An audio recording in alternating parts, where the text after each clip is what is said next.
Well, let me start by thanking the organizers for the invitation to be in this panel. It's humbling to be in the presence of so many great minds. So thank you very much for the invitation. So my name is Leonidas, Guibas, and I guess unlike most of the Greeks of my generation who went abroad, I went straight from high school. In fact, I left the summer that the junta came to Greece, and I did my undergraduate work at Caltech. I thought I wanted to do theoretical physics, and I did that for a while. But then I tried sampling other things. Eventually, I ended up going to Stanford, first in mathematics and then in computer science. And as Lydia mentioned, I got my PhD under Don Knuth. And I want to also mention the reason I went to Caltech is because when I was in secondary school, I came upon the Feynman lectures on physics, and I was so excited by that book that I thought I had to go there. And I was fortunate enough to get to know Feynman fairly well during my Caltech years. And also I want to point out that I have spent a good part of my career also in industry. In fact, after my PhD, I worked for about a decade at the Xerox Palo Alto Research Center, and I have been, of course, mostly at Stanford, but I have also spent time at companies like Facebook and Google. In terms of my work, I started out in theoretical computer science, doing algorithms, and then I became more and more interested in algorithms dealing with physical objects, geometry and physics. So little by little, I moved more towards the part of CS that deal with the physical world, like computer vision, graphics, robotics, and so on.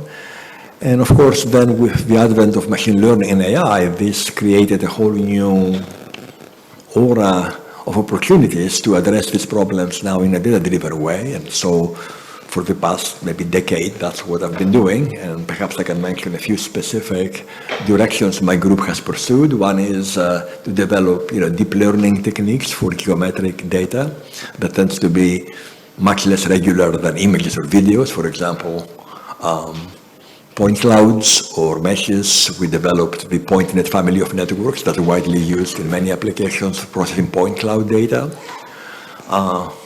Beyond analysis, we're also interested in synthesis of 3D, trying to democratize the process of 3D content creation. So we're interested in problems like, say, even, a CAD model of a car. How can we make many variations of it?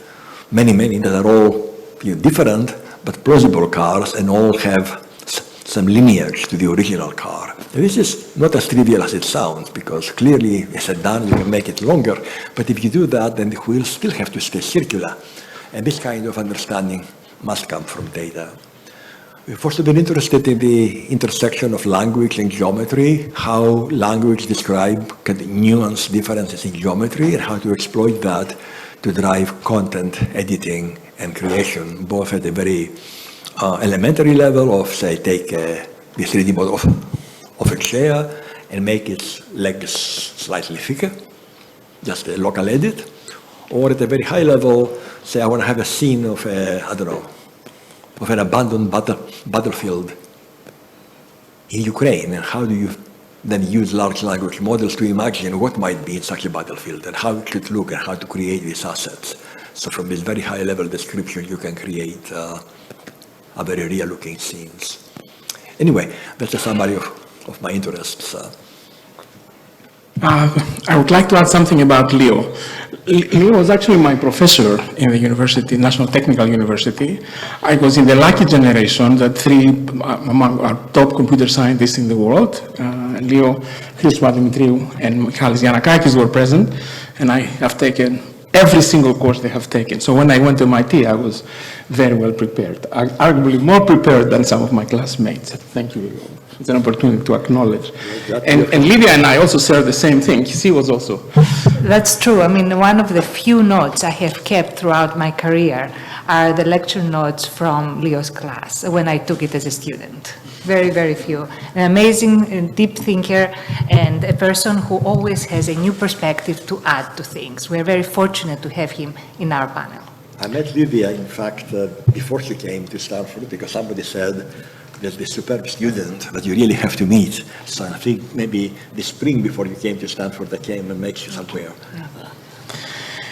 I would like to continue by introducing, speak about bridges. I met this week in person, although I have met them through Zoom, Ion and Spyros. I would like to say a few words about Ion. Ion Androutsopoulos is Professor of Artificial Intelligence and the head of the Natural Language Processing Group in the Department of Informatics of the Athens University of Economics and Business. He has his degrees from University of Edinburgh. There are many other distinguishing characteristics of Ion. I would not bore you. He will say he has an opportunity, but I would like to add two personal comments. I met him for the first time during the lectures. He gave one lecture for about an hour on natural language processing, and and you probably know I'm not a person of superlatives. He's an exceptional educator. In 1 hour, he presented NLP in ways that, not that I'm an expert, I know something about it, I learned from things, and I saw it from the students. So, unfortunately, that's the only quality I was able to find, because that's the only interaction we had, but, no pressure, Ion. Ion, maybe you say a few things about yourself and your work.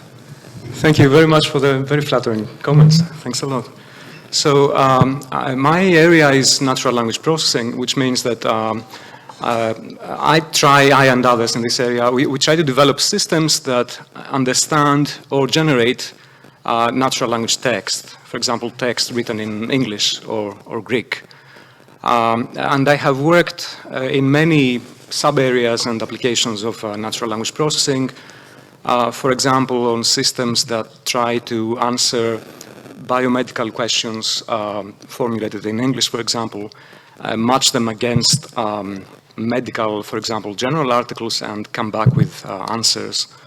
Or systems that try to generate diagnostic text from medical images, for example, from X-rays, try to generate a little paragraph saying what a doctor would see in the X-ray image. Or, for example, trying to detect and block toxic content on social media, for example, posts that are racist or that promote violence, for example, and help human moderators that social media typically use. Other things I've worked on are, for example, opinion mining from user-generated reviews of products, or trying to predict the outcome of a trial in the European Court of Human Rights, so systems that try to read a summary of the case and try to predict if there has been a violation of the legislation on human rights or not. Or, for example, recently we did some work that became a Nature paper, by the way, on a system that tries to predict missing parts of ancient Greek inscriptions, so predict those letters or sequences of letters that are missing from ancient Greek inscriptions, but also to try to predict both the historical period and the geographic area a particular inscription comes from. So these are just examples. Thank you, Ian. Yes, thank you very much. We felt that you learning something about our background will help the discussion and will inform the answers that you are going to listen to when we start our questions. I want to move to Eleni Hadzi. Eleni received her PhD from the Department of Civil Engineering and Engineering Mechanics at Columbia University, New York, and then she was hired as faculty at the ETH Zurich, where she currently holds the chair of Structural Mechanics and Monitoring at the Department of Civil, Environmental, and and geomatic engineering. Eleni recently completed an ERC grant on the topic of smart monitoring, inspection, and life cycle assessment of wind turbines. I have the pleasure of knowing Eleni for the last 2 years. We are both involved in the HIAS board, and I can tell you, we have here an extremely enthusiastic person, very dynamic and very positive person who has helped us move forward with HIAS. Eleni, would you like to say something about your research work? Yes, thank you very much for this intro and the nice words. So I'm also an NTUA graduate. After that, I went to Columbia and then directly to ETH Zurich, where I hold this chair of structural mechanics and monitoring for the last 13 years. And what this means is that I basically work at the nexus of data and engineering models. So we're trying to use models to understand the current condition of structures and infrastructures and prognose their future performance, and at the end of the day, optimally manage the operation of these systems. And I don't know if this ruins the AI panel in a sense, but what we try to do is to claim that data alone is not enough, and data-driven methods alone are not enough. So we try to infuse physics as an inductive bias that can boost the learning that we can obtain from these systems, that can lead to explainable ways in which we can manage them. And different sorts of applications include the optimal maintenance for wind turbine structures, more traditional civil infrastructure such as buildings and bridges, early warning systems that you can fashion under threats such as earthquakes, and anything that you can really model as a system, including ships, vehicles, and industrial assets. So we hope to render these systems self-aware through the fusion of data and models. I would like to say one more thing about Eleni I have observed. I'm a member of the board, and I consider Eleni a person in quantum state. She's one day in Singapore, then in France, then and so forth, and manages to manage all this extremely well. It's a pleasure to have her in the board. So, continuing on the British theme, I also met Spyros Raptis via the class that George Stamo and I have co-organized. In fact, it was George who introduced me. Spyros is the head of the text-to-speech R&D at Samsung Electronics company in Greece, but my understanding is he was a vice president of the Athena Research Center and co-founder of a company called Innoetics that was acquired by Samsung Electronics, and therefore Spyros in his current position. In my view, is a fantastic example of Greek entrepreneurship that in Greece, not abroad, that has made a difference. And I was also able to observe when he also taught a fantastic lecture. In addition to a great educator, I was quite impressed. He was talking about voice, and voice has ups and downs, but not Spyros is an even-keeled, very calm person who I think in his this is what I was able to detect. There are many other characteristics, but definitely this is a characteristic I was able to detect. A quality that, in my view, is relevant when you have to direct many people to move in a particular way in an entrepreneurship activity. Spyros, maybe a few words about yourself. Thank you very much for this kind introduction. I'm very honored to be here and to be able to address all these distinguished people. And thank you for your kind invitation to join this panel. So I've graduated also from NTUA and electrical and computer engineering. And I also got my PhD there on computational intelligence and robotics under Professor Zafestas, late Professor Zafestas, who has been a great mentor, of course. And currently I've been in the research area and then moved in the corporate world with the group under Samsung. So my focus is on speech processing, in speech synthesis more specifically, where the goal is to generate synthetic speech that is fluent, natural, and it's appropriate in different use cases.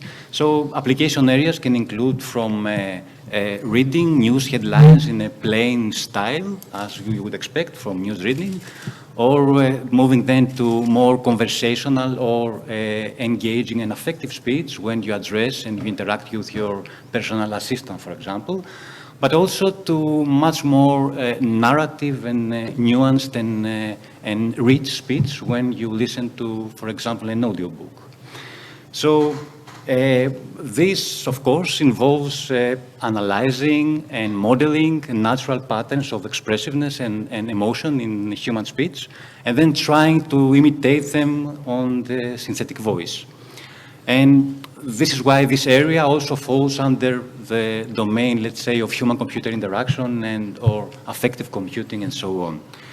So speech synthesis has a two-way relation with AI. On the one hand, speech synthesis relies heavily on AI methods and tools in order to develop models and for synthetic voices.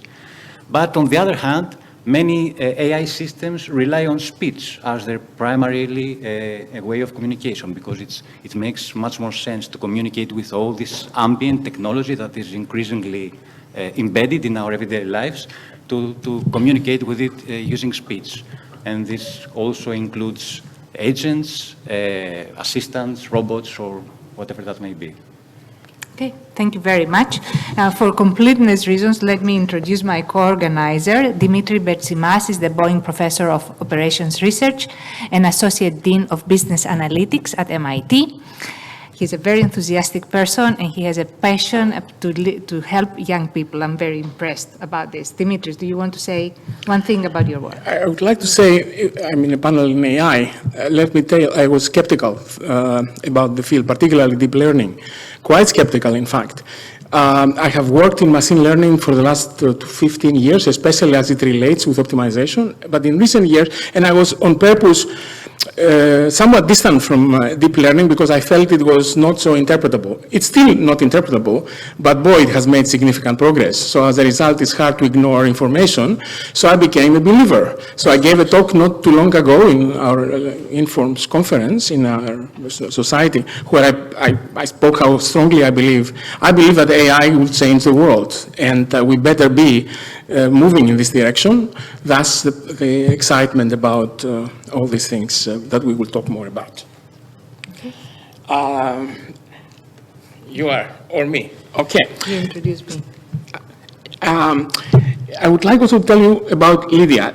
Lydia is a very distinguished professor. At Rice, she's a member of the National Academy of Medicine and the American Academy of Arts and Sciences. Has many, many accomplishments. You can read her resume. There are two things that I observed. I know now Lydia for about 2.5 years in our discussions on HIAS almost every Saturday.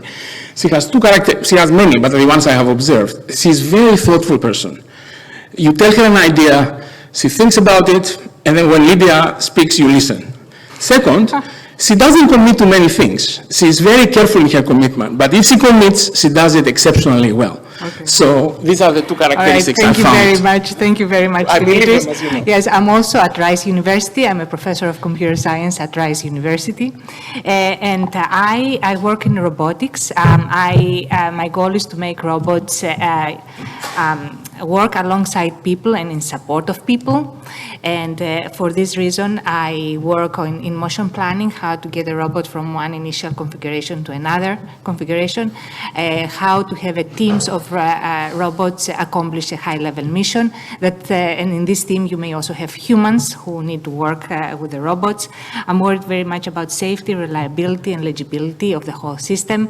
And I also work with another kind of machine in my research, and these are molecular machines.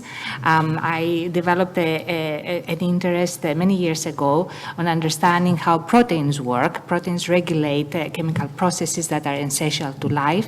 And I am interested in understanding drug action, drug response, and I work with colleagues at the MD Anderson Cancer Center on personalized cancer immunotherapy and precision medicine.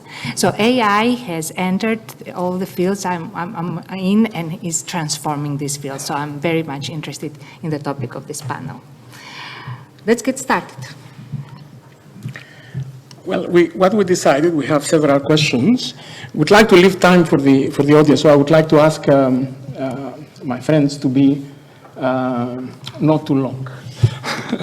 So how has AI, some of you are in AI, they're developing something, they are using AI. So I would like each one of you to say a few words about how AI has changed your area, preferably with one example. You? Well, as I mentioned earlier, I came from the field of algorithms, where you have a cleanly defined mathematical problem and you develop a computational technique that's supposed to be always correct.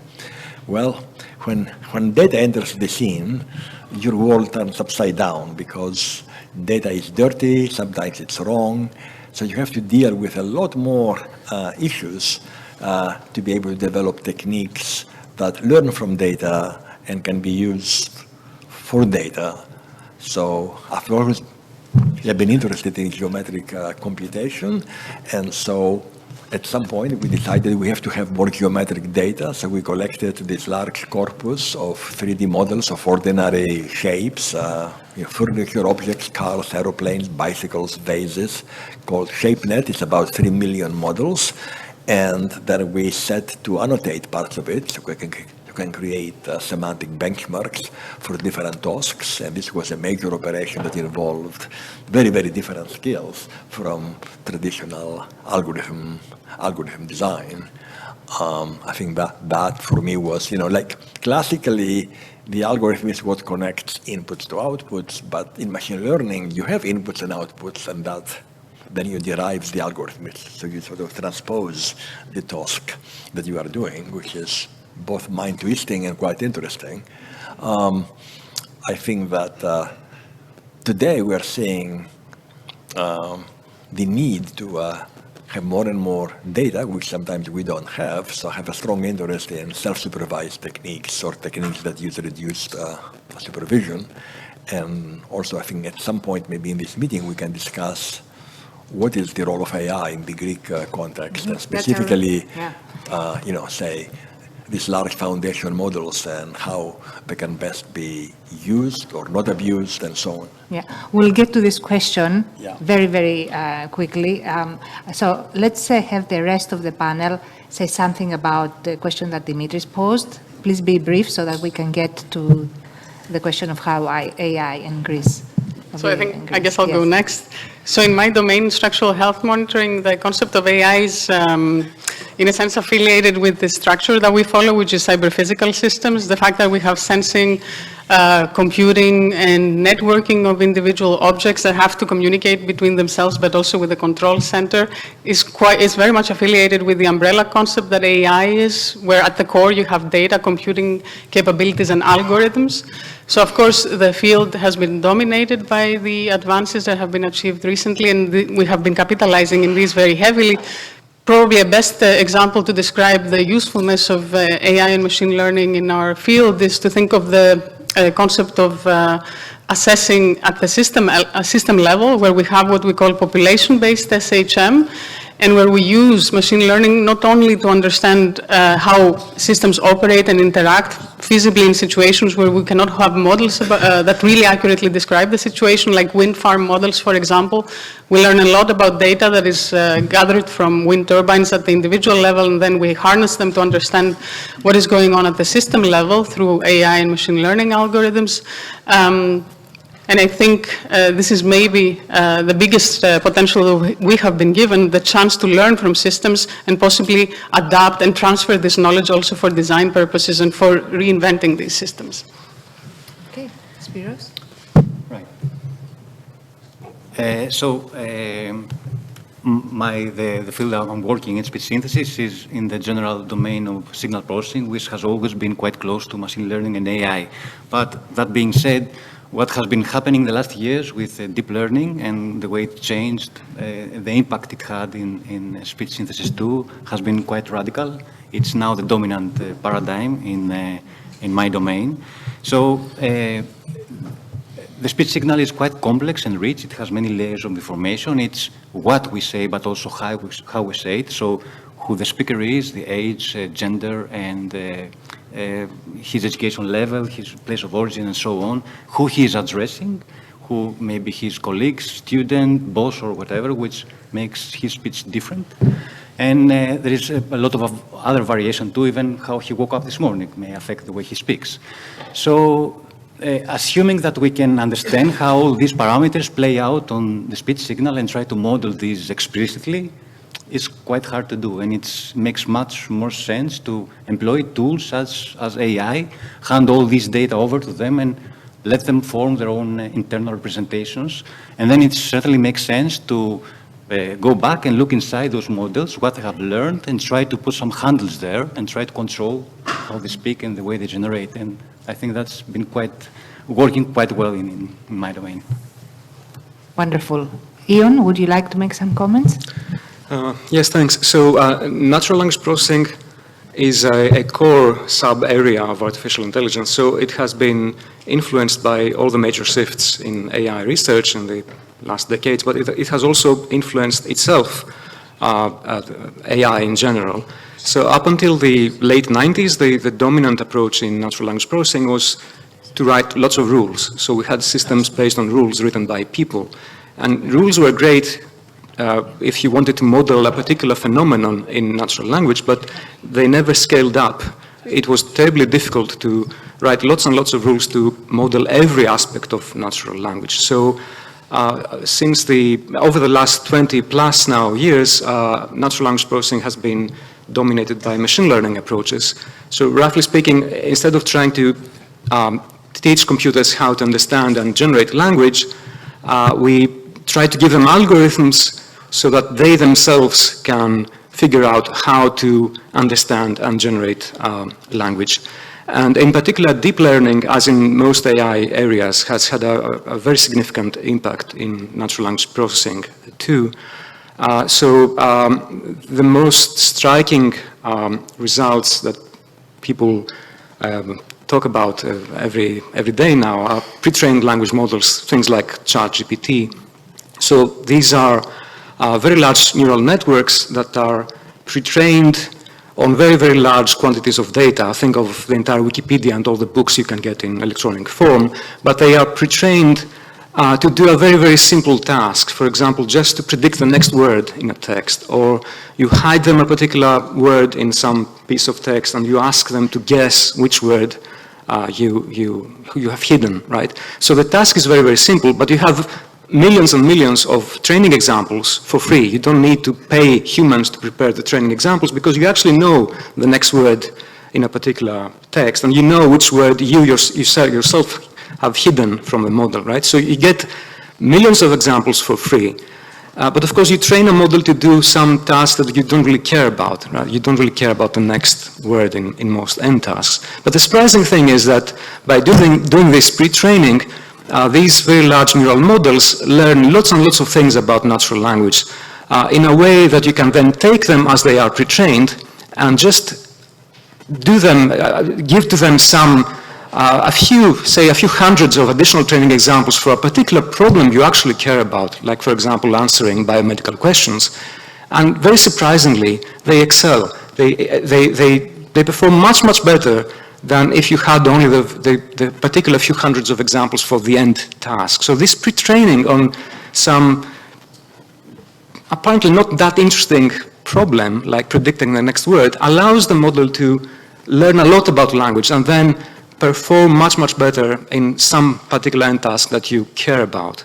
And the most surprising thing that is already happening is that we are beginning to have also pre-trained language models that are not just generating text. They can also, okay, this is in a very initial stage, but they will soon be able to also perform actions. So think of a model like ChatGPT that generates text, but inside the text it generates, there are also pieces of code that may actually instruct a robotic arm to move, or the systems of the car. I have some comments on that, actually. Sorry. But thank you very much for your comments. I would like to move to and if this is a topic we can discuss if you want, maybe offline, but I would like to move to our next question, which is a very important for us, a very important question for HIAS. And the question is the following: how can AI be exploited to create bridges between colleagues in Greece and abroad? Where do you see potential? Can we spend the next 10, 15 minutes discussing this question? Whoever would like to go first, is welcome to go first. Leo? Microphone, please. Ian just started saying, though, is very relevant here because AI is actually not a new discipline. It's at least 70 years old. It has many phases and many ups and downs. One of the pioneers, Marvin Minsky at MIT, I think once said that logic destroyed AI at Stanford and vision destroyed AI at MIT. And there was a period when AI stood for arrogance and incompetence. Okay, so things have come a long way, and AI keeps changing and reinventing itself. And actually, we are in this transformational phase, I think, right now, where maybe 5 years ago, we would have all these end-to-end black box models trained separately for individual tasks. And today, we are more focused on these large-scale general models, like the language models that we just heard about, that are not trained for a specific task, just for a generic capability that then can be adapted quickly to the particular task that we have in mind. And then what is both surprising and scary about these models is that at a certain scale, they seem to have new capabilities that emerge that we are not directly trained for. And I think part of what is scary, we don't really understand what are the limits of these capabilities. And but since people see that happening, there's more and more impetus to go larger and larger, and also to integrate more and more modalities, because in fact, these large language models, they know a lot about the world, but perhaps they don't know enough about, say, the geometry and the physics of the world to guide physical operations in the world. So then now there's a lot of work to integrate, higher vision models and video models with language models to create these multimodal monsters that perhaps we understand even less. So what can we do? I mean, because part of the danger here is that then this capability is going to be concentrated on the few large multinational companies that have the data and the computing resources to compute these large models. And this is an issue that impacts both academics anywhere, because we don't have these resources, and also, of course, in small countries like Greece. So I think it is worth thinking about how could we do things differently. And in fact, there is very good work going on trying to sort of break up the monopoly of these huge models that encode every piece of information into the coefficients of these neural nets. For example, can we factorize the reasoning part and the data part? So there's a smaller kind of reasoning core, and then there are a set of data that the network can make use of. And the advantage of having the reasoning core can be that it can be applied to many types of data, because reasoning tends to be a bit generic. One of the ancient Greek philosophers, Heraclitus, and before Socrates, I think had many aphorisms, and one of them was something like «Tu λόγου δεόντος κοινού ζώουσιν οι πολλοί ως ιδίαν έχοντες φρόνησιν», which translates into, even though there is a common reason, many live as though they have their own justifications. So I think this kind of factorization between data and the reasoning part perhaps can give us much smaller models with the same effectiveness, also where we have better explainability, because we have the data that the network uses in explicit form, not embedded into the coefficients of the network.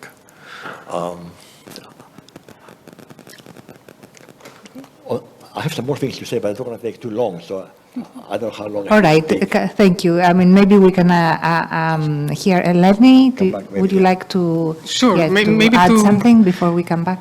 I guess to make the connection to the Greek landscape, I'm going to exploit the fact that AI has turned to be universal. I'm going to borrow the title of the course that was given a few days ago.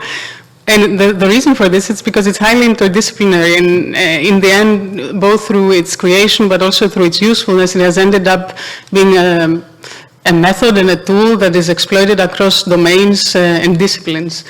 And this means that it also creates ample space for exchange and collaboration also across academic and levels, or in exchange of the academia and the industry, universally. And so in this sense, I think that new opportunities can also be created for synergies, both in research, possibly also entrepreneurship, but also from the point of view of education, because oftentimes it is easier to enforce these collaborative schemes when we discuss education, when we discuss something that is inclusive and starts from bottom up.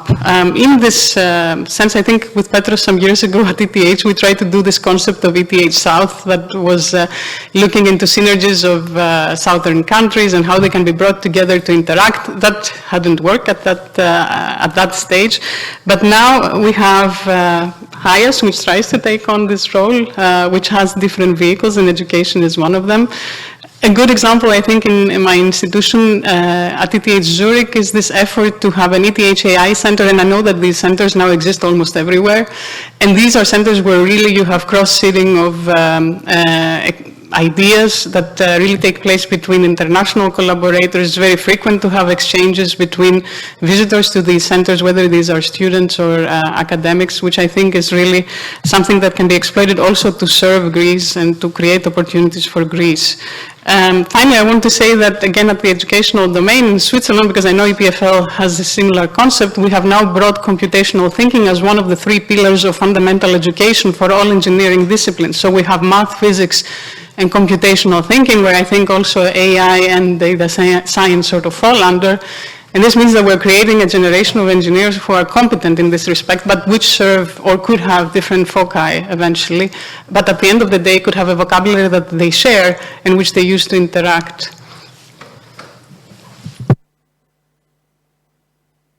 Spyro? Well, I think I'm covered here. I don't have much to say. I fully agree. I think that there are already some initiatives that are taking place. Archimedes is a great example, I think, but I think Ion has some personal experience with his students there, so he can talk more about that. I think this course, this Universal AI, is a great thing that should continue on and should build further upon that. But I think it's a great asset, all these distinguished people, scientists, Greeks from abroad, to help make those bridges. And I think courses such as the Universal AI course are very important, not only because Greek students have the opportunity to learn very important things from distinguished professors, but also to break this kind of myth. They can have a glimpse of how it is things are taught in first-class universities abroad through the professors here. So I think we should build further on that. Ion? Yeah, since Spyros mentioned Archimedes, I also wanted to mention Archimedes as an example. Archimedes is a recently established research unit. It's part of the research center Athena, and it specializes on research in AI, data science, and algorithms. It's led by Christos Papadimitriou, Kostis Daskalakis, and Timos Elis. And one of the interesting things about Archimedes is that it has funding for a few dozens of carefully selected PhD students. And although these PhD students are enrolled in Greek universities, they also have supervisors from foreign universities. So each student has a supervisor from Greece and abroad. And also all the senior, the supervisors of the PhD students are encouraged to spend time in Greece, for example, something like a month during summer. And more generally, there are many opportunities for both senior and junior members of Archimedes to interact with people from abroad and to travel abroad. And I think this is a very good example of a bridge between Greece and the people working outside of Greece. Since we are also semi-panelists, I would also like to offer some thoughts. The experiment, July 3rd to July 5, it was not a random experiment. It was an experiment to see whether the young people of Greece would react positively in a class that has 2 characteristics: is universal in its audience and is universal in its coverage. In other words, all fields, or many fields, as well as all fields in the... And as to be honest, as I anticipated, the response was quite positive. And I measure this response by the effect you have on the young people, the emails you receive because they are curious or to help and so forth. So based on this experience, I have been flirting with this idea for some time, but I think it's time to do it. So imagine a global institution, global meaning not Greek. I call it the Universal AI Institute. in which classes are offered at the horizontal level for all fields. This is how universities were in the 16th and 17th century. The specializations in medicine, law, physics, engineering is more modern times. So imagine horizontal classes that are predictive AI, prescriptive AI, deep learning, multimodal AI, which you use techniques for the young people to learn, and then vertical courses, AI in physics, AI in law, AI in medicine, AI in drug development, and so forth. And finally, the third pillar, first being horizontal, second being vertical, third being entrepreneurship, AI and entrepreneurship, where you expose students to the idea of starting companies. There are some techniques to do that, as well as down the road, some financial support for the best ideas, hoping that this model implemented in our country would lead to the startup nation that Israel has become, where it's really the private environment, or the Singapore model, less successful but still successful, where the government plays a role. I'm not a big fan of the government. What I'm proposing is a non-profit private institution who, at least in the beginning, would work together with universities, and it will cover, so they would learn the fundamentals of physics in their institution, but AI and physics could be taught by people abroad. It doesn't have to be Greeks. And then down the road, you might also have a physical presence, because the physical presence has the advantage, as I have seen, it's much easier to inspire young people when they see you, they talk to you, and so forth, as opposed from a digital screen that sometimes you cannot convey emotions or strength of belief. Okay. So. Okay, let me try to connect a little bit more with Greece. There may be also areas where this country has a particular interest, can have a competitive advantage, and maybe people with AI backgrounds could help. Would any of you like to comment on this? I think, Leo, you would like to comment on this. Go ahead. Yeah, I have a comment on this because I think the discussion we had so far is mostly on structures, administrative structures, which can support the exploitation and development of AI in Greece. But like Lydia just suggested, I think it's important also to think about what specific areas we want to try to apply AI in Greece, because we cannot do everything. And I don't think I have the experience in Greece to really make deep insights about this, but just two comments that came to my mind from conversations today. We had this decarbonization panel just before this. One change that AI is bringing about is to be able to scale climate models to much, much larger temporal and spatial scales than was possible before. It can do that because it can replace expensive physical simulation by faster learned techniques. And I think that understanding all the motion of water and wind may have a real use in how to minimize the effect of whatever gases ships emit and how they choose their paths and so on. So I think trying to think of application of AI in shipping, in ship design, and in how to reduce the carbon footprint, I think can be very useful for Greece. And another thing that came to my mind from the discussion on language is, Greek is a very old language. We have a lot of old text and images of old things. We got 2 Nobel Prizes in poetry in the 20th century, in part because Greek language, I think there's the same word can change meaning over the centuries, can be used in very nuanced ways. So in Greek, can we get ChatGPTs that write not just correct Greek, but beautiful Greek? And can we perhaps use these large-scale models to help us understand the past better, because they can read the text from a long time ago, they can look at artifacts from a long time ago, and somehow kind of reason on them in ways that we haven't done before. Thank you for these thoughts. There are many thoughts that come to our minds, like agriculture, environment, safety, security. Let's open the floor for questions at this point. Let us invite questions from the audience on this latest topic or any other topic that you would like to raise. Okay, so we'll start where? You Yes. moderate? Yes. Aristos. Hi, I'm Aristos Doxiadis. I'm in venture capital. And being in business in Greece, I can tell you that there is one place, one peculiarity where Greece exceeds in complexity, and this is bureaucracy.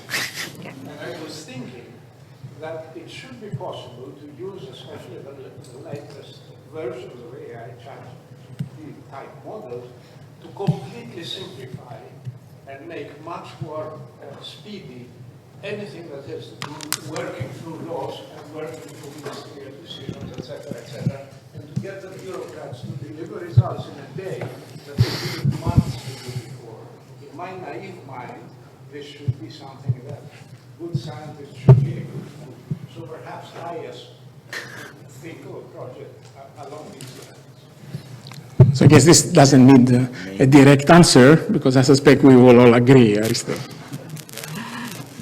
Okay, we need to keep the sequence. I think this was the second hand that was raised. And then...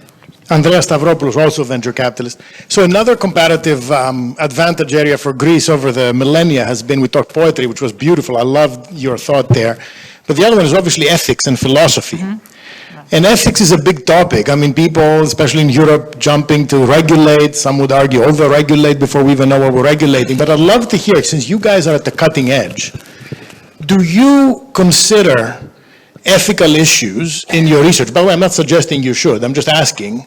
Are you considering them, such as data bias, algorithm bias, massive dislocation of employment that could occur, what have you?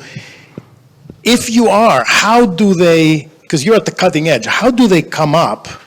And are there sort of good learnings you've arrived at about how best to tackle maybe some of these issues at the get-go instead of waiting for government to deal with it at the end of the day? So maybe, how about we start with Ian going backwards? Okay, yes, there are many and huge ethical issues involved with AI developments. For example, I mentioned systems we were experimenting with that try to predict the outcome of a court trial. And in systems of this kind, you often see that the predictions are correct in terms of accuracy, but for the wrong reasons. For example, there is bias. The system has learned that whenever I see a particular city or country being mentioned, I will immediately say that there has been a violation of legislation, for example, at the European level. There is a lot of research in AI that tries to address this kind of bias. So there are things you can do to make sure that your model is not biased or try to limit this bias. But this is just an example of many problems that arise. Any comments? I can only speak in detail for my specific domain, which does have a lot of ethical issues, but of a different type. These are all valid and all. In speech, in particular, we tend to have speech and voice technology in general high in the list of risky research areas, because if you can imitate speech, you can imitate an identity. We put a lot of trust in speech, in somebody's voice. We tend to interpret whether they are honest, they're honorable, their intentions, and we base those on speech. And having a software that can convincingly imitate somebody's voice feels like breaking this trust. So, and there are also other issues, because you have voice carries also emotional cues and social cues, and imitating these things, we're wired to interpret these cues like there's some, let's say, intelligent person behind those. And this makes people quite more susceptible to fraud, to manipulation. And this is quite important. So in this specific domain, there are significant concerns. So I think it's not too early for regulation to step in, at least for such deepfake and telephone frauds and stuff like that, that are already, there are warning signs already there. And I'm actually personally looking forward to some the EU AI Act, which may be premature in some domains, but in some others, it's already needed because things already happening. Eleni? In my domain, we deal with safety critical assets, so it's actually already a bit of an issue because what we try to do is to use AI and based on data to drive decision support about how to handle your critical infrastructures, your roads, your wind energy assets and whatnot. And the problem there is that the computer or an algorithm cannot really be held accountable, which means that there is the issue of whether the software that is providing the support to the operator and the engineer is really the one to blame, or the company that developed it, or is it the engineer themselves? And so this is not completely resolved. It's solved on a customary sort of agreement basis, but there's no regulated framework, and that would really be helpful to have. And I think in order to get to a point where this is really functional, we need to bring other scientists in the loop in the creation of these software, which is in any case for support. We should involve social scientists. Where it fits, we should involve political scientists as well. Leo? So in my work, there is one aspect that's very similar to what Spyros mentioned. Of course, we don't do speech, but we do, say, 3D construction of faces. And there, the training data that you use really matters. And we have definitely bias issues to be addressed and some techniques to deal with them. Another area we just started looking into is being able to understand how images make you feel. And collecting data in that area can be tricky because they can reveal things about the person making the utterance. And this is just beginning, so we don't really understand how to address this yet. But I agree fully that this is a serious issue and has to be addressed at some point at the legislation level, not just at the researcher level. Lydia? Yes, I don't want to add to what has been said. I mean, it has been said, I think, very eloquently.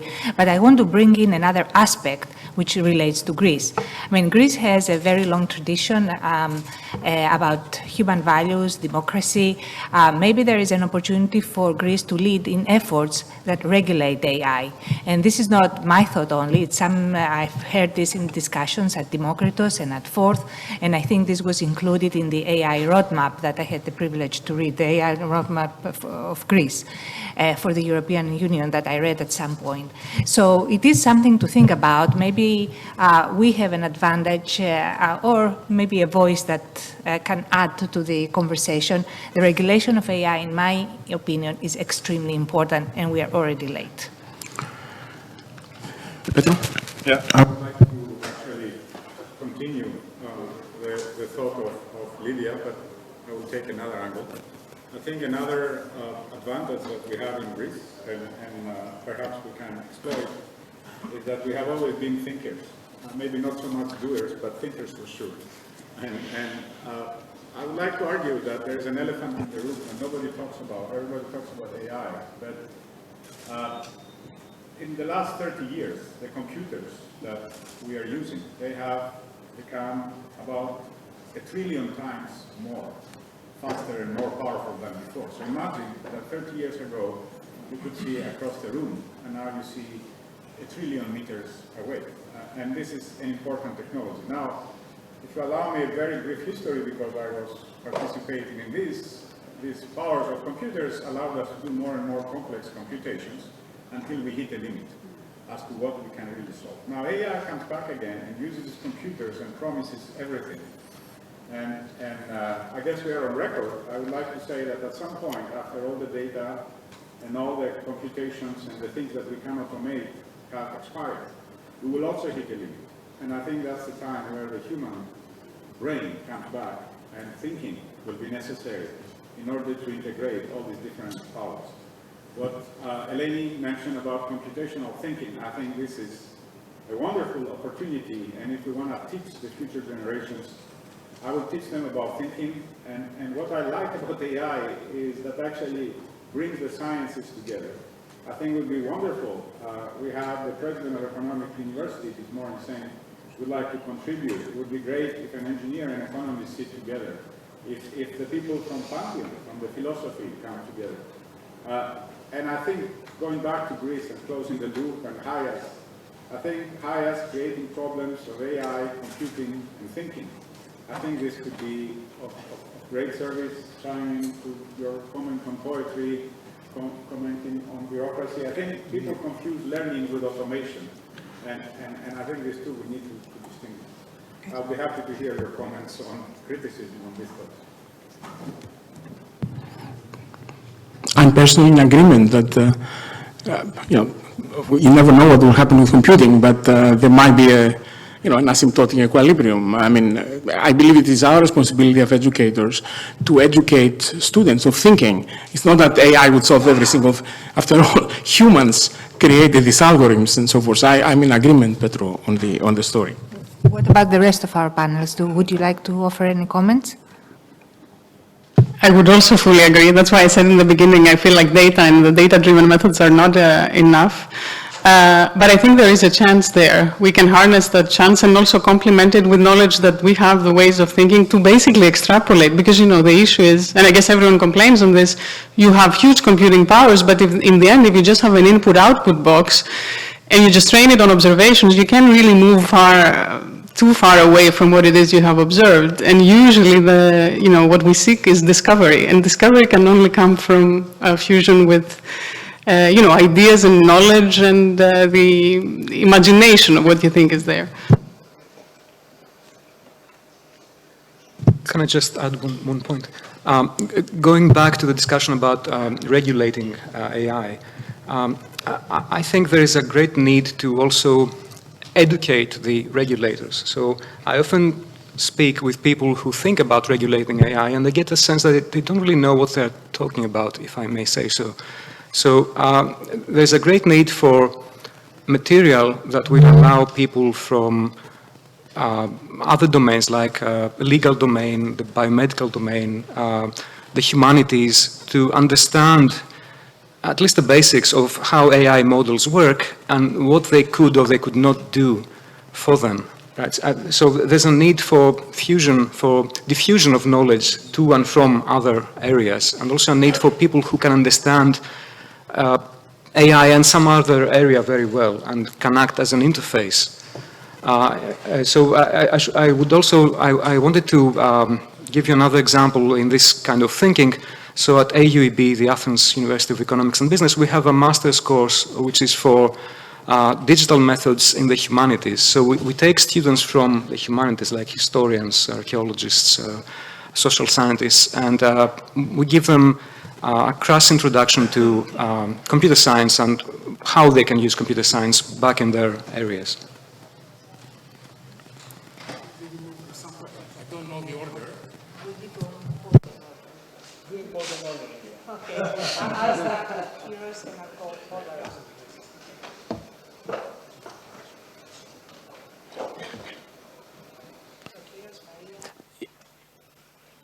Okay, so I guess I have a couple of questions. Sorry? One at a time, of course, yeah. So one is about the fact that in the US and other places, we're starting to see the development of AI, undergraduate departments in AI. And I would like to hear your thoughts on potentially, having such an effort in Greece and whether that is a viable option. I guess the second question would be, all right, okay, fine. How about Leo and Lydia? In the US? The question was about the US. The question was for Greece. The question was for Greece, so maybe we should hear from people who are in Greece. My understanding was the question is, how about universities in the US are creating departments of AI at the undergraduate level? Is this? Well, that is what's currently going on, and I would like to hear your thoughts about doing something similar in Greece. Does this make sense? Yes. To do this in Greece? I see. I just wanted to add a piece of anecdotal information. I did my master's and PhD studies at the University of Edinburgh in what was then the Department of Artificial Intelligence. A few years later, that department ceased to exist because it was still a time when AI was, again, not in fashion. Right? So I just keep things in mind that things change in the AI history. So I just wanted to contribute this piece of information. Okay.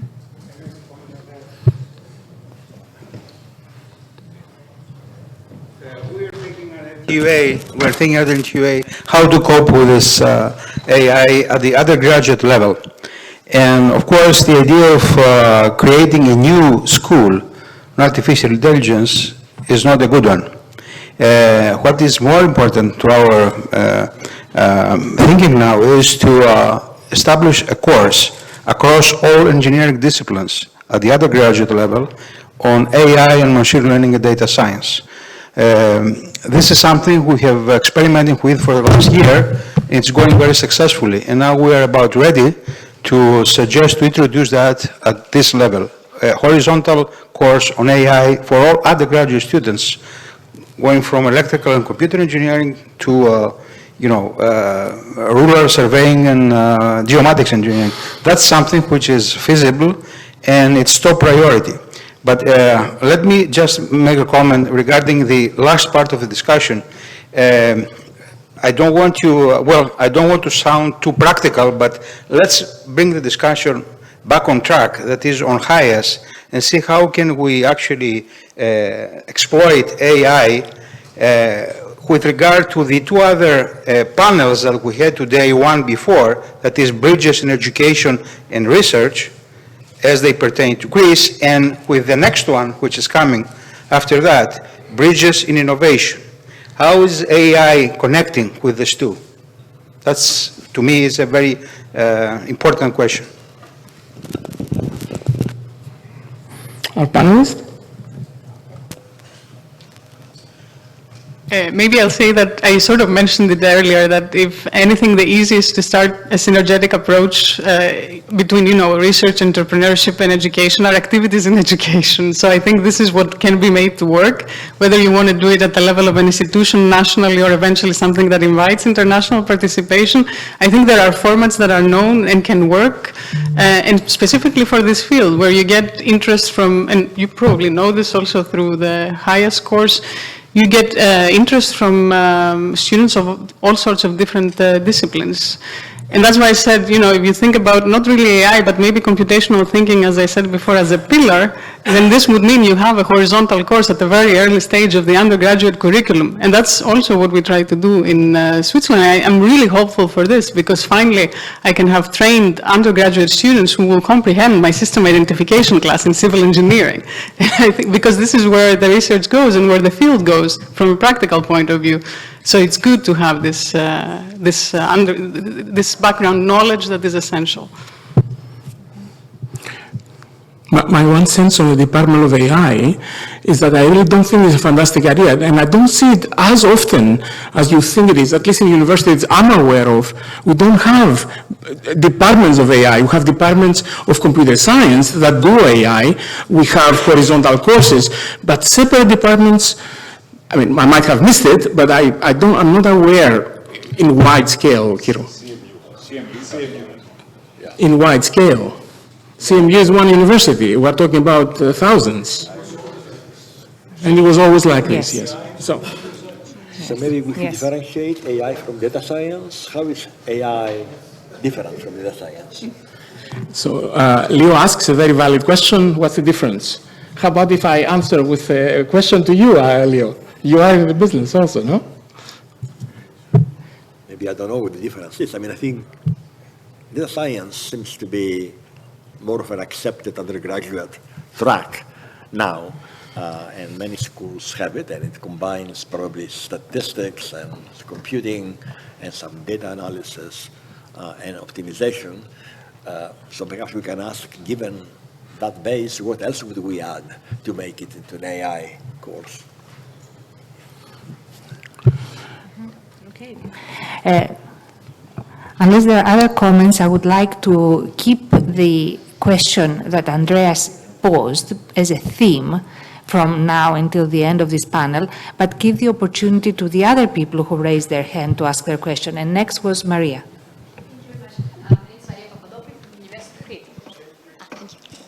My name is Maria, and I'm from University of Crete. So a quick question, maybe inspired from the comment that Leo made about poetry and a comment of Petros.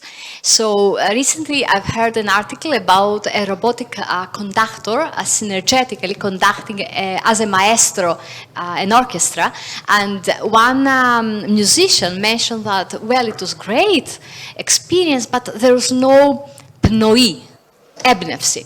So my question is about imagination and breakthroughs in knowledge and creativity. And I'm just thinking that if we understand, using neuroscience and computer science, machine learning, what is creativity, if you can define and understand it, then perhaps we could create also AI systems that are really creative. Because I think when I read poetry produced by all these systems, all these language models, it's not really poetry, right? So I was wondering about your thoughts. I would love to hear your thoughts about what is creativity and how we can learn what is creative. Perhaps using AI, using psychology, cognition, and neuroscience. Thank you. And philosophy and humanity. Yes, thank you. Any person from the audience? The person who came to me is Ion on the matter. It's very difficult to answer in the sense that I don't really know what creativity is, to be honest. Sometimes when I see images or pieces of text generated by generative models, I would say that they are pretty creative. Sometimes they are nonsense, but sometimes they strike me as creative. So I don't really know how to answer. Well, I would wonder if that's what we want. Do we want to delegate creativity? I think it's one of the few things we want to keep for ourselves. We want to delegate everything else to AI. Creativity, I think we'd better keep it to ourselves, at least. But do we understand what is creativity? Like Ian said, Yeah. it's not easy to define it, right? I would think that if it's something, like out of the box, but it has also a depth, and that you can, it has a meaning. I mean, it's not easy to define creativity. Indeed, it's a very difficult, I mean, this is a very difficult topic to address in this panel, but also to address in general. And I want to bring back the discussion to, what we are trying to do here, which is connect what is happening in AI with what is happening in Greece. Understand if there are some bridges that we can do, we can make. And definitely the topic might be one in which, some original thinking can occur for understanding all these issues. Let's move to the next question, please. Thank you. So many of us in this room serve as editors-in-chief, managing editors of journals, book series, referees, editorial board members, and so on. And my personal impression is that the state of the art in the production in scientific publishing is broken, because it's outsourced in various companies in India, in the Philippines, and elsewhere. So is AI the right technology or methodology to finally bring a solution to this problem? Anybody from the panels or us?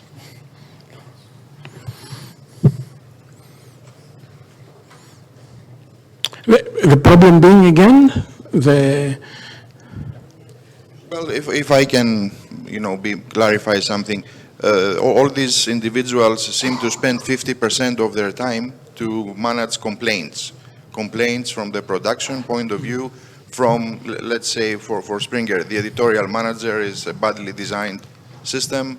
Its successor, the SNAP, the Springer Nature article processing platform, is I understand. half-baked software. No, I got it.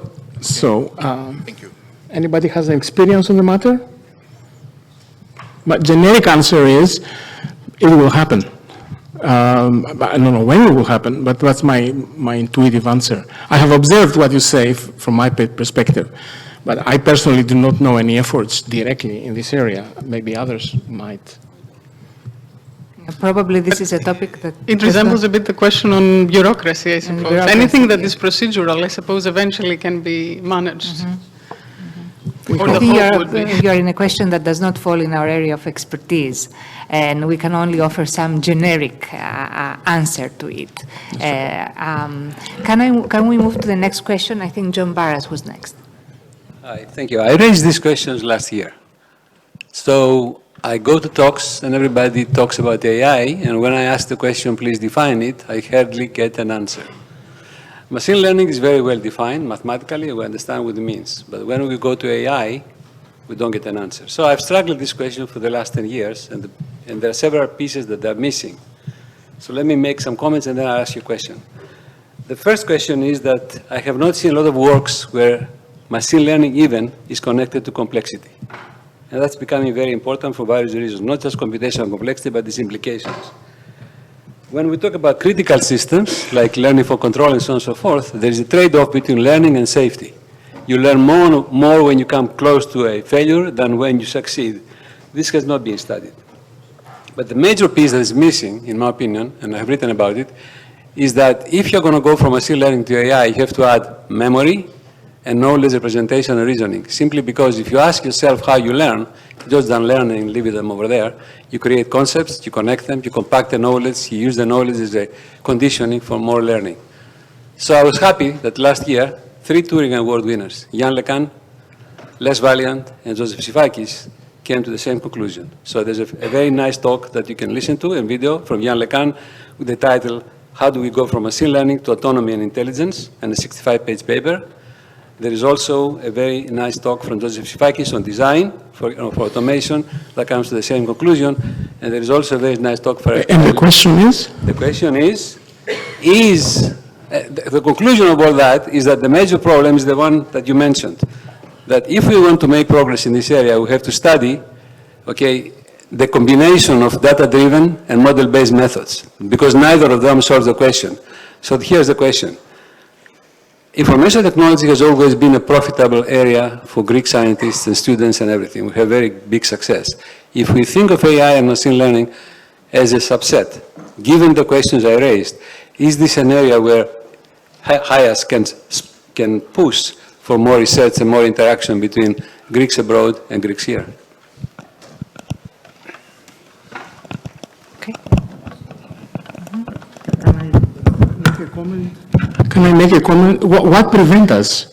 Why do you think it's not? Is it not a clear yes? Maybe the how. Maybe the how. Because it's not happening in other parts of the world. There are very few people that are trying to answer the questions I raised. So that's an opportunity in my mind. Answers? We had this school earlier this week, right? 3 days that was oversubscribed. That's an activity that connects students here. So the concept of knowledge representation reasoning and the linking of that to AI is corresponding consequences of the part where opportunities that I see that are giant.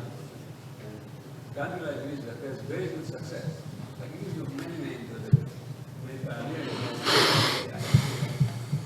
But when you mention that Guibas has a nice history of AI, starting from the rule wave, which is the first wave, to the third wave, and then what we call now is the fourth wave, which is exactly the linking of knowledge, memory, and symbolics to machine learning. That's a new program starting.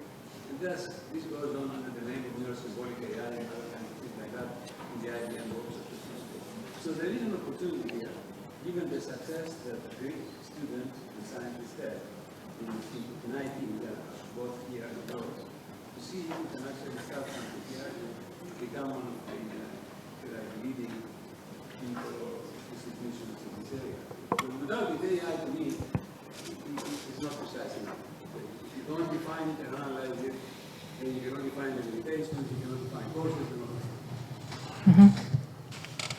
My impression is that what you mentioned is an example of why we would need a house of HIAS and resources so that ideas like these can be put as a challenge where researchers meet and work on them, you know, in a collaborative way, and probably we ask for those resources that you mentioned have to be merged from the hardware and software and computing and informatic world.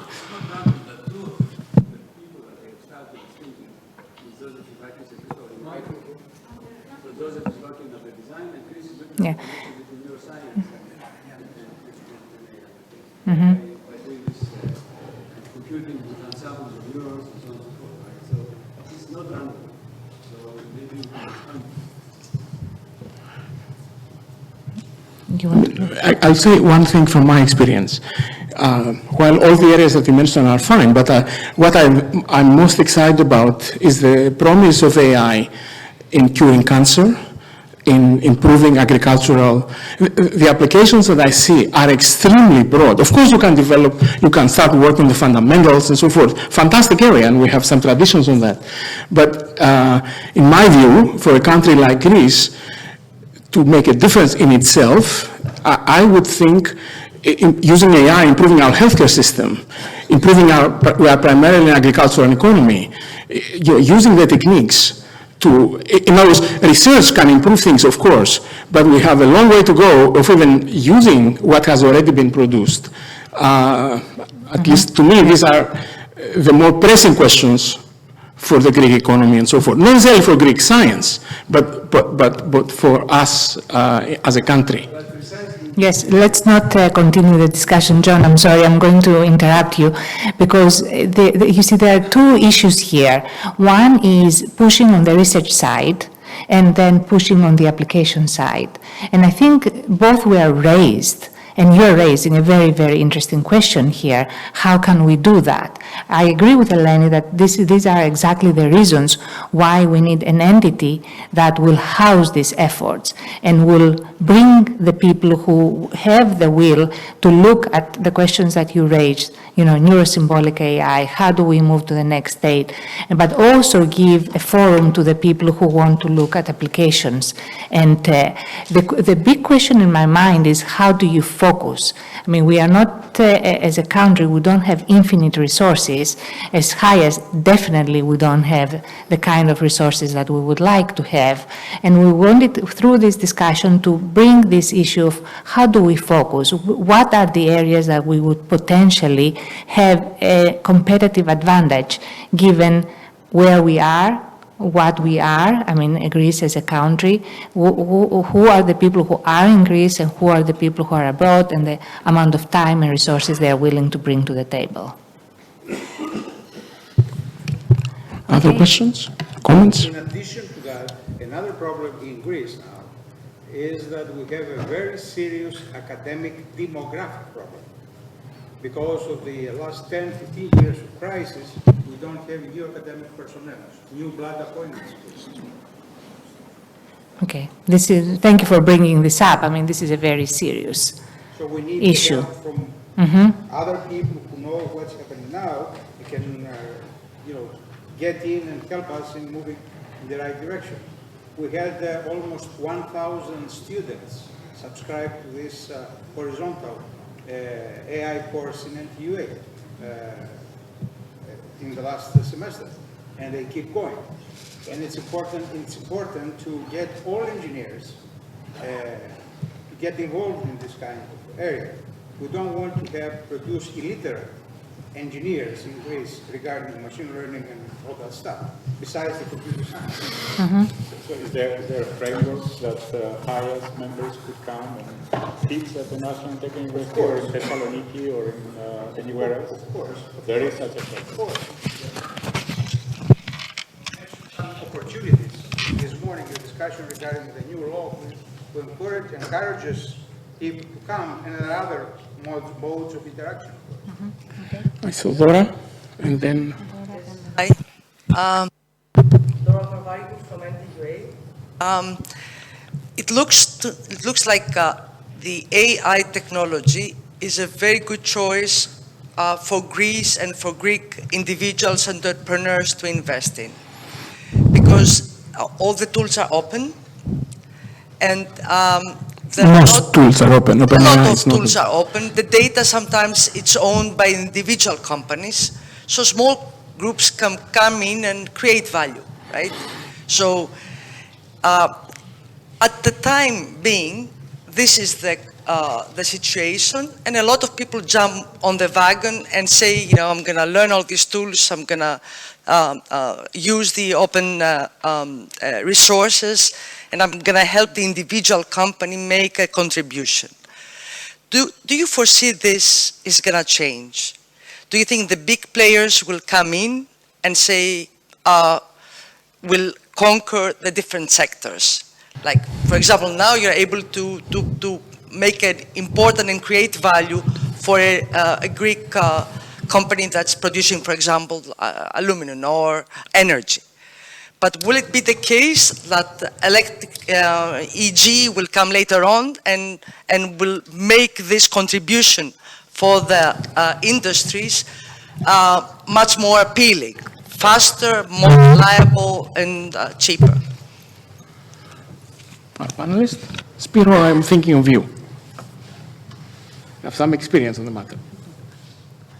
Well, I don't know if there is an answer to fit all domains and all application areas and so on. Maybe each area has its different characteristics. But I think it doesn't always make sense for some big tech to come in and take the whole area. Many industries work with ecosystems, and you need to respect the smaller players and the whole value chain and so on. So I cannot answer generally, but there might be some danger in that, in some domains, but some other domains are better off when there are many entities at different sizes flourishing and working together and so on. So there's always the danger, I feel, that the huge players will take everything else because they have the compute, they have the data, they have the things, and it's very important that either smaller players or even the public domain communities who can step in and let's say mitigate in some respect as much as they can this one-sided power. But I guess it very much depends on each specific industry how this will play out, I guess. Any other of our panelists? I just wanted to add that very recently things are going backwards in the sense that big companies are closing their data, making their models no longer publicly available. So it's not that everything is still open and public. In the recent years, things are going the other direction. My idea is that Yes. if you have your data, of course your data is closed, but then you can hire a group and do a good job with the data that you have. And it's an opportunity, people, young generation entrepreneurs are investing in that. And if you see in the course of AI that Dimitris and the rest organized, there was a lot of interest from people to go this direction. So there is opportunity, but this opportunity might be at risk. And the question is how to organize ourselves as a country, right, to keep this or to, restructure this effort to be sustainable in the future when the established ones comes in and they can. If I may, what I'm hearing, I think that we all agree that exciting things are happening in AI right now, and there's huge potential both in applications, also in terms of research. But the point is that many other countries and many other people around the world are thinking about the same thing. So we still haven't found something that allows Greece in particular to shine in this area, in this opportunity. I think this is the question. So what is the competitive advantage that we have as Greeks here and abroad that would allow us to shine in this opportunity?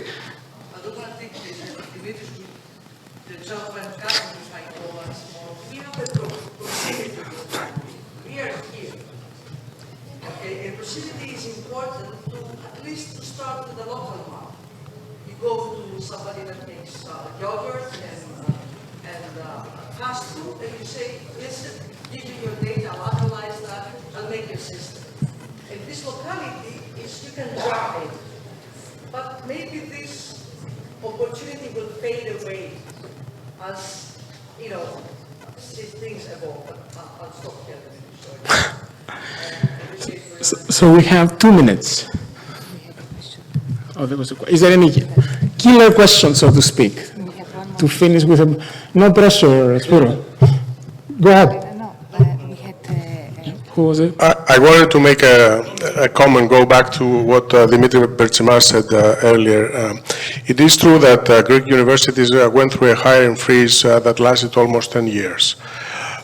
In that period, older universities like NTUA, the University of Athens, Aristotle University lost literally hundreds of faculty positions that have not been replaced yet. And it is difficult to replace them in a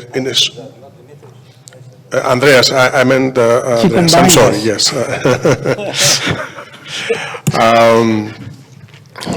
But in the same period, the production of PhDs has not diminished, had not diminished. It was almost steady. So a lot of PhDs were produced in these difficult years. A large number of them went abroad, but some of them, several, remain in Greece. And they could be used in efforts to start new programs, projects, even in education, because the new law for universities provides many different options to the institutions for programs of study. Much more flexibility than it used to be, with just one undergraduate program and a few master's programs. So the bridges to other countries and other universities can be built, and hopefully they will be two-way streets, not just one way for Greeks leaving the country. We discussed earlier the decarbonization. Dimitris mentioned that it could be a good model for building research activity in Greece, supported perhaps by the shipping industry. AI is much cheaper. Everybody understands that. It doesn't require the hardware infrastructure, the laboratories that research on decarbonization would. Let me stop you there, though. Yeah. So AI and HIAS. It's 1 minute after. Yes. So AI is not cheap. I would like to make some closing remarks. And I've been an entrepreneur in my life. Entrepreneurs are positive people. So I entered AI because I was very excited, still am, on the applications of the field. And I've seen it with my eyes, on a daily basis when I'm back in the States. I see applications in medicine, in healthcare that I couldn't have imagined, in agriculture, in meteorology, in law, many other areas. I've been 40 years in this business of higher education. I have never been more excited in my life. And the excitement comes primarily for improving the human condition in all these areas, and many more that I haven't even imagined. So I also feel that AI is the new language that all fields could benefit from. And why not Greece? Why not us? We have fantastic science. Unfortunately, the government interaction has not been the strength, but why should we depend only on the government? The future is on our hands. So I actually believe that we as individuals, we can develop our own institutions outside of the government. And I would like to close the session thanking our panel, the panel and my co-conspirator Lydia, on what I hope was an informative event. I think you wanted to say something? One more. No comment. I'll take an issue with AI is cheap. AI is expensive, at least the way it's done today. And I think one issue for Greece is where will the resources come to build the server farms needed. And this is not one-time resources, because the server farm of today will be out of date in 3 years. So it requires a continual expenditure of capital. And I think without at least the cycles, it's going to be hard to be competitive in the global realm.